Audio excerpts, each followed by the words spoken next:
Good morning friends. आज BSc third year का part 3 boundary condition through a one dimensional rectangular potential barrier के इसके बारे में डिस्कस करने जा रहे हैं। इसमें बाउंड्री कंडीशन जो है, सीमा जो शर्तें हैं, वो सीमा शर्तों के अनुसार सीमा शर्तों के लिए फार्मूला हमने पिछले वीडियो में डिस्कस कर लिया था। इसमें देखते हैं सीमा शर्तों के अनुसार कौन कौन से टर्म आते हैं, किस टर्म में पोटेंशियल बैरियर से कण की पारगम्यता तथा पारगम्यता कैसे ज्ञात करेंगे, देखते हैं। फर्स्ट सीमा शर्त जो है बाउंड्री कंडीशन के अनुसार x = 0 तथा x = a पर साई परिमित होना चाहिए, अर्थात x = 0 पर साई1 = साई2 तथा x = a पर साई2 = साई3 होना चाहिए। सेकेंड कंडीशन है x = 0 तथा x = a पर d psi dx का मान परिमित होना चाहिए, अर्थात x = 0 पर d psi1 dx = d psi2 dx तथा x = a पर d psi2 dx = d psi3 dx। प्रथम सीमा शर्त के अनुसार x = 0 पर psi1 की वैल्यू psi2 के इक्वल वैलेंट होना चाहिए।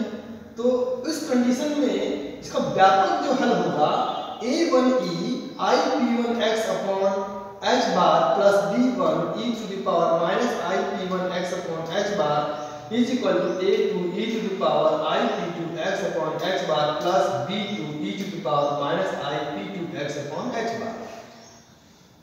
या x = 0 पर अगर वैल्यू पुट करते हैं x = 0 तो ये टर्मिनोलॉजी हमारे पास 0 हो जाएगी, तो ये वैल्यू आएगी a1 plus b1 = a2 b2, equation number 9। x = a पर जहां जहां x है वहां वहां a रखेंगे तो psi2 = psi3 कंडीशन आएगी, अर्थात a2 e to the power ip2a h bar plus b2 e to the power minus ip2a h bar is equal to a3 e to the power I p1a h bar। a3 case में आ गया equation 10।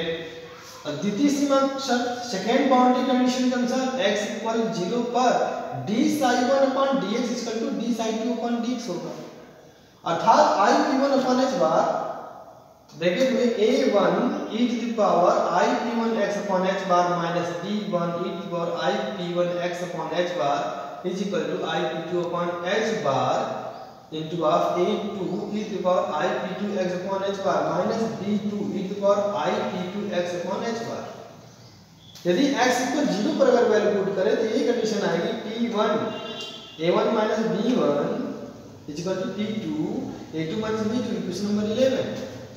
x = a पर d psi2 dx is equal to d psi3 dx, अर्थात ip2 h bar into of a2 e to the power ip2a h bar minus b2 e to the power minus ip2a h bar is equal to ip1 h bar into a3 e to the power ip1a h bar।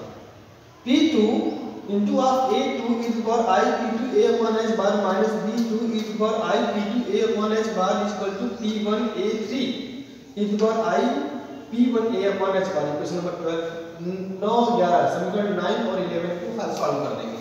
तो solve करने पर हम question को हल करने पर value आती है a1 = a2/2 into of 1 plus p2/p1 plus b2/2 into of 1 minus p2/p1 तथा b1 = a2/2 into of 1 minus p2/p1 plus b2/2 into of 1 plus p2/p1, equation number 14। ये 13 हो गया, ये 14 हो गया। समीकरण 10 तथा समीकरण 12 को हल करने पर जब हल करने पर जब सॉल्व करते हैं इसकी वैल्यू आती है a2 अब सॉल्व करेंगे फ्रेंड्स तब आएगा a2 = a3/2 into of 1 plus p1/p2 into of e to the power ip1 minus p2 into a h bar, equation number 13। b2 = a3/2 into of 1 minus p1/p2 into of e to the power ip1 plus p2 into a h bar, equation number 14।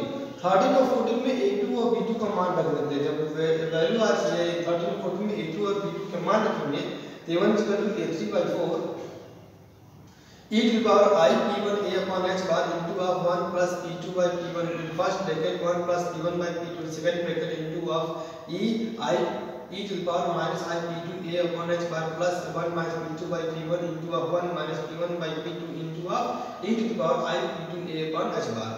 b3 की b1 की value आ जाएगी हमारे पास a3 by 4 into of e to the power I p1 a upon h bar into of 1 minus p2 by p1 into of first bracket close second bracket 1 plus p1 by p2 into of e to the power I e to the power minus I p2 a by h bar plus 1 plus p2 by p1 into of 1 minus p1 by p2 into of e to the power I p2 a by h bar। Equation number 16 ऊपर वाला equation number 15 16 a3 by a1 निकालेंगे इससे 15 से, अब b1 by a1 निकालेंगे 4 16 से। अब दो परिस्थितियां होंगी, अब दो केसेस आएंगे।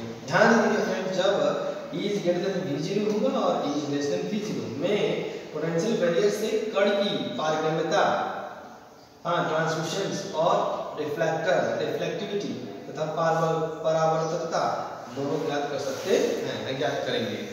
Thank you friends.